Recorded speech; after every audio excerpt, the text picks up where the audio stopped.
सर्वोपरि और उन्हीं के अंश से दुर्गादि शक्तियां हैं, तो मुझे चुभता है कि जैसे आपकी इष्ट राधा महारानी है, ऐसे हमारी इष्ट माता जी हैं, तो आप कहते हो करोड़वें अंश में दुर्गा जी हैं श्री राधा रानी के, तो हमको भी तो चुभता है कि आप कहते हो, हम नहीं कह रहे। तस्मात् शास्त्रम प्रमाणम ते कार्याकार्यो व्यवस्थित हो। पहली बात तो हमारी श्री जी क्या है, जब हम श्री जी से चित्त जोड़ेंगे तब पता चलेगा। और दूसरी बात है कि जो शास्त्रों में लिखा है उसे, पद्म पुराण पातालखंड अध्याय 81, भगवान शिव कह रहे हैं, बहुत ध्यान से सुनिए। अंतरंगैस् तथा नित्य विभूतैस्तैश्चिदादिभिः गोपनादुच्यते गोपी राधिका कृष्ण वल्लभा। देवी कृष्णमयी प्रोक्ता राधिका परदेवता सर्वलक्ष्मी स्वरूपा सा कृष्णाह्लाद स्वरूपिणी तथा सा प्रोच्यते विप्र लादिनीति मनीषी भी। ध्यान से, तत्कला कोटि कोट्यंसा दुर्गाद्यास्त्रिगुणात्मिका सा तु साक्षात् महालक्ष्मी कृष्णो नारायण प्रभु नैतयोर्विद्यते भेदः स्वल्पोऽपि मुनिषत्तमो इयं दुर्गा हरिरुद्रः कृष्णा शक्र इयं शची सावित्री इयं हरिर्ब्रह्मा धूमोर्णासौ यमो हरिः बहुना किं मुनिश्रेष्ठ विना ताभ्यां न किंचन चिद चिद लक्षणं सर्वं राधा कृष्णमयं जगत् इत्थं सर्वं तयोरेव विभूतिं विद्धि नारद न शक्यते मया वक्तुं वर्ष कोटि शतैरपि। भगवान शंकर कैलाश में विराजमान हैं, देवर्षि नारद जी शनकादि बड़े बड़े महापुरुषों की सभा लगी हुई, उस सभा में कह रहे हैं, नारद जी को संबोधन करके भगवान शिव कह रहे हैं, हे नारद जी, ये जो श्री कृष्ण प्रिया राधा है, ये महाचैतन्य शक्ति स्वरूपा जितनी भी देवियां हैं, ये सब इनके अंश से प्रकट हुई। ये अंतरंग विभूति हैं, इसीलिए इनको कोई जानता नहीं, अत्यंत गोपन तत्व है, इसीलिए इनका एक नाम गोपी है। श्री कृष्ण सदैव इनकी आराधना करते हैं, इसलिए नाम इनका राधा है, और ये सदैव श्री कृष्ण की आराधना में रहती, इसलिए इनका एक नाम राधिका है।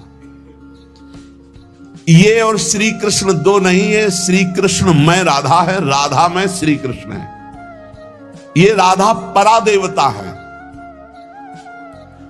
जितनी भी लक्ष्मी आदि शक्तियां सब इन्हीं के अंश से हैं।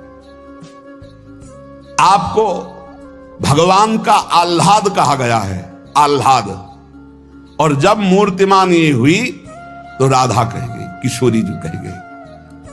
और तत्कला कोटि कोट्यंसा, भगवान शिव बोल रहे हैं, तत्कला कोटि कोट्यंसा दुर्गाद्य त्रिगुणात्मिका। दुर्गा आदि जितनी त्रिगुणात्मिका दैवी शक्तियां हैं, ये इनके कला से करोड़वें अंश में प्रकट है। ये ही प्रकट है पर करोड़वें अंश में प्रकट है। हम नहीं कह रहे, ये भगवान शिव कह रहे हैं। जो राधा कृपा कटाक्ष पढ़ते हैं वो पढ़ के देखे, आखिरी में भगवान शिव कह रहे हैं, क्रियेश्वरी मखेश्वरी स्वधेश्वरी त्रिवेद भारतीश्वरी प्रमाण शासनेश्वरी। हमारे यहां सुधा निधि में महाप्रभु हरिवंश चंद्र जी कह रहे हैं, प्रेमणा सन्मधुरोज्ज्वल हृदय संगार लीला कला वैचित्री परमावधिर भगवता पूज्य विकापी सता ईशानी च सची महासुख तनु शक्ति स्वतंत्रा परा श्री वृंदावन नाथ पट्ट महिषी राधयु सेव्यामम।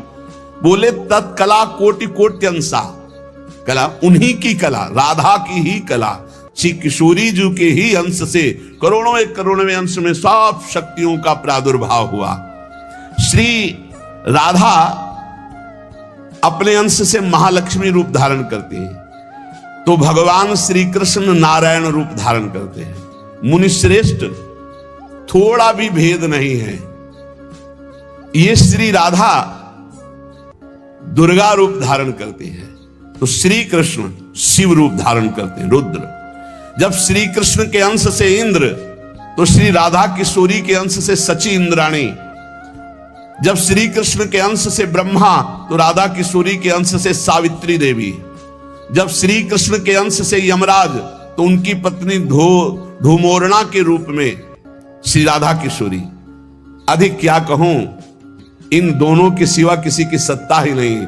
यही सब चिद चिद लक्षणम सर्वम राधा कृष्णमयम जगत, चेतन अचेतन सारा संसार श्री राधा कृष्ण का स्वरूप है। नारद जी, मैं इन विभूतियों का क्या वर्णन करूं, अगर 100 करोड़ वर्ष तक राधा की महिमा वर्णन करूं तो भी नहीं कर सकता।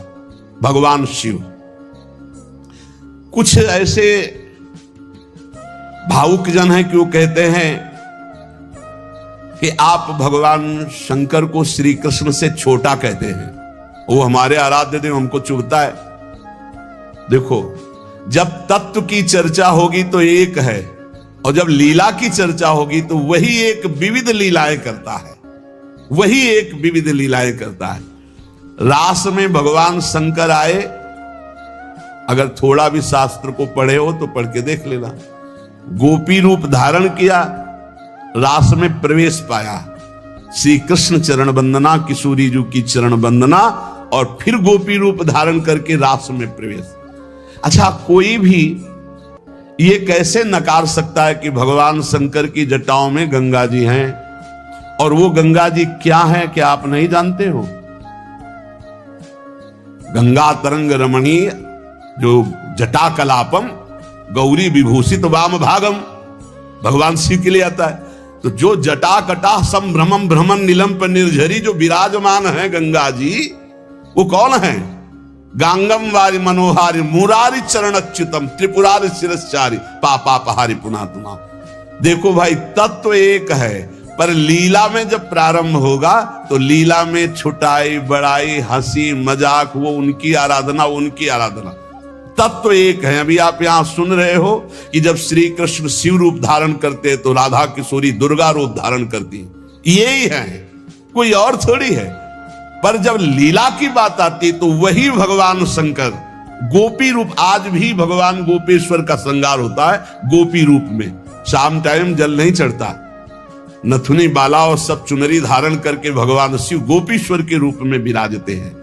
भगवान शंकर गंगा जी को नेत्रों से भी रोक सकते थे, लेकिन जटाओं में धारण किया कि श्री कृष्ण का चरणामृत है, वामन भगवान का चरणामृत है, वामन के रूप में श्री कृष्ण ही है। प्राणाधिक प्रियतमा सर्वाभ्याः सुंदरी परा सर्वयुक्ता च सौभाग्य भाग्नि गौरवान्विता। हमारी जो श्री किशोरी जो हैं, एक यहां बात ध्यान रख ली है कि एक प्रश्न और आता है सभा में, जब चर्चा होती है तो उसको सुनकर के लोगों के अंदर प्रश्न आता है कि शिव पुराण में लिखा है कि भगवान शंकर सर्वश्रेष्ठ है, देवी पुराण में लिखा है कि इन्हीं से सबकी उत्पत्ति है। आप गणेश महिमा को देखो तो यम ब्रह्म स्वम ब्रह्म, सब कुछ जिस पुराण को देखो उसी से सृष्टि हुई है। इसका मतलब क्या है? गलत है क्या? जब तुम शिव पुराण पढ़ोगे तो शिव तत्व से ही सबकी उत्पत्ति है, सब कुछ शिव तत्व है। पढ़े हैं, जैसे आप कहा भगवान शंकर ने चिद चिद लक्षणम सर्वम राधा कृष्णमयम जगत, ऐसे कहा गया है हे भगवती हे भगवान, आपसे ही सृष्टि प्रकट है शिव पुराण में, क्योंकि जितनी माताएं वो सब भगवती हैं और जितने पुरुष हैं वो सब हे भगवान शिव आपका ही स्वरूप है। चराचर जगत शिव और पार्वतीमय है। भगवान का ऐसा लिंग प्रकट हुआ शिव जी का कि 100 कल्प तक ब्रह्मा जी उतरते चढ़ते रहे, पार न पाया। फिर भगवान विष्णु उसमें पढ़ना शिव पुराण में, तो पढ़ करके बात कर रहे, आर पार नहीं पाया। भगवान शिव से ही नारायण का प्रादुर्भाव होता है, भगवान का प्रादुर्भाव होता है, भगवान शिव से ही ब्रह्मा का प्रादुर्भाव होता है। जब देवी भागवत पढ़ो तो सब कुछ देवी जी से प्रकट हुआ। तो क्या झूठा है क्या? पुराण कोई झूठे हैं क्या? तो अगर उनसे प्रकट हुआ तो इनसे कैसे? भागवत पढ़ करके देखो तो श्री हरि से, नाभि कमल से ब्रह्मा, ब्रह्मा की भ्रकुट से शंकर, रुद्र का अवतार। उधर पढ़ करके देखो तो उन भगवान शिव से ब्रह्मा और श्री हरि प्रकट होते हैं। देवी भागवत पढ़ करके देखो तो देवी शक्ति। ये है क्या? तत्व। तत्व एक है, वही परमात्मा है, वही। जब शिव पुराण पढ़ोगे तो सब कुछ शिव की। जब भागवत पुराण पढ़ोगे तो सब कुछ श्री हरि का, और जब देवी भागवत पढ़ोगे तो सब कुछ वही देवी प्रपन्नार्थ हरे प्रसीद प्रसीद मातर जगतो खिलस्य प्रसीद विश्वेश्वरी पाहे विश्वम त्वमीश्वरी देवी चराचरस्य। हे देवी तुम ही चराचर में व्याप्त हो, तुम ईश्वरी हो, तुम सर्वशक्तिमान हो, तुमसे बढ़कर कोई नहीं। क्या समझते हो? जो जहां है वही परम तत्व है और वो वही सब कुछ है। इधर से हम देखेंगे तो कृष्णाकार, उधर से देखोगे तो शिवाकार, उधर से देखोगे तो दुर्गा में, उधर से देखोगे काली में। जो बोलो वही परम तत्व है। पर जब हम लीला का गायन करते हैं तो लीला में विभाग हो जाता है। वही एक परमात्मा, वेद कहता है एकोहम बहुश्यामा, मैं एक बहुत रूपों में हो जाऊं। अब वही परमात्मा शासक बन गया, वही शासित हो गया, वही धर्मात्मा बन गया। उसी के छाती से धर्म प्रकट हुआ, उसी के पीठ से अधर्म प्रकट हुआ। अधर्म करने वाला दंडनीय हो गया, धर्म करने वाला बंदनीय हो गया। लेकिन दंडनीय और बंदनीय में दोनों में एक तत्व विराजमान, तत्व में अंतर नहीं। ये जो समझते नहीं ना, लीला को समझते नहीं है और तत्व को समझते नहीं, तो ये झगड़ा करने लगते हैं कि शिव को छोटा कैसे कह दिया। पूछो शिव जी से जाके। अरे उनको देखो तो रात दिन भगवत श्री हरि चर्चा करते रहते हैं। और हरि को देखो, उनसे पूछो जाके कि तुम्हारे आराध्य देव कौन है, बोले कि शंकर। हरि से पूछो कि तुम्हारा गुरु कौन, बोले शंकर। और शंकर जी से पूछो तुम्हारा आराध्य देव को, बोले हरि। और हम आपस में लाठी चलाएं। अरे वो एक है, वो एक है, वो अनेक है। अनेक होते हुए भी एक है, एक होते हुए भी अनेक है। इस बात को समझो। जब देवी भागवत तो देवी ही सब कुछ है, देवी के ही अंश से राधा है। समझिए आप, जब हम वृंदावन से बोलेंगे तो राधा के अंश से देवी है। जब आप शिव पुराण से बोलेंगे तो शिव के अंश से हरि है। और जब भागवत पुराण से बोलेंगे तो हरि के अंश से शिव है। आप इस बात को समझिए। जब लीला का बात, लीला प्रसंग आएगी तो उसमें भेद हो जाते हैं। जैसे ब्रह्म ऋषियों ने विचार किया कि इन तीन महान भगवत स्वरूपों में कौन सबसे बड़ा है। क्या उन ब्रह्म ऋषियों को पता नहीं कि हरि ही ब्रह्मा है, ब्रह्मा हरि ही शिव है। शिव ब्रह्मा और हरि में किंचित मात्र भेद नहीं। स्वयं भगवान बोले मैं ही हर हूं, मैं ही विधि हूं, मैं ही हरि रूप हूं। जगह जगह वर्णन है। लेकिन जब भृगु जी परीक्षा के लिए गए तो ब्रह्मा जी के सामने जाके ऐसे खड़े हो गए। यह भद्रता है गुरुजनों के सामने ऐसे खड़े होना। ऐसे नहीं खड़े हुआ जाता, ये अभद्रता कही जाती। गुरुजनों के सामने सावधानी पूर्वक हाथ जोड़कर या बहुत नम्र ऐसे। अब वो गए और ऐसे खड़े हो गए। ब्रह्मा जी ने कहा तो सभा की मर्यादा के विरुद्ध है, पर भृगु जी उनके पुत्र हैं, थोड़ा गुस्सा आया पर शांत रहे। शंकर जी के पास गए, बोले आओ भाई, बहुत दिनों बाद आगमन हुआ भृगु जी से। बोले हम तुम्हारे गले नहीं लगते हैं, परम पवित्र रहते हैं। उठाया त्रिशूल उन्होंने हमको। भृगु जी शांत होकर के वहां और भगवान हरि के पास गए, सैया में पड़े हुए थे, सीधे लात मारी जाके, सीधे छाती पे लात। भगवान उठे और कहा मुझे पता नहीं था आप आ रहे हो, नहीं आपकी अगवानी करता। और चरण दाबने लगे। बोले आपके चरण बहुत कोमल है, मेरी छाती बहुत कठोर, कहीं चोट तो नहीं लग गई। और आज के बाद जब जब अवतार भी लेंगे तब तक आपका भृगु चरण चिन्ह ये हमारे छाती पे बना रहेगा, ये हमारा बड़ा सौभाग्य हो। आंसू आ गए भृगु जी के। अब आप क्या कहेंगे? कोई छोटा बड़ा नहीं। जब लीला होती है और एक ही तत्व है तो रंगमंच पर वही सब रूप धारण किए, जगन नाटक वही भवा, इस बात को सब। पर जब हम किशोरी जी की बात कहेंगे तो किशोरी जी के अंश से सब शक्तियां हैं। और जब आप दुर्गा की बात करें तो आपको वहां से दिखाई देगा किशोरी जी दुर्गा जी की अंश है, क्योंकि इधर से अंश वो, उधर से अंश वो उनकी अंशी, वो उनकी अंशी, कोई अंतर नहीं।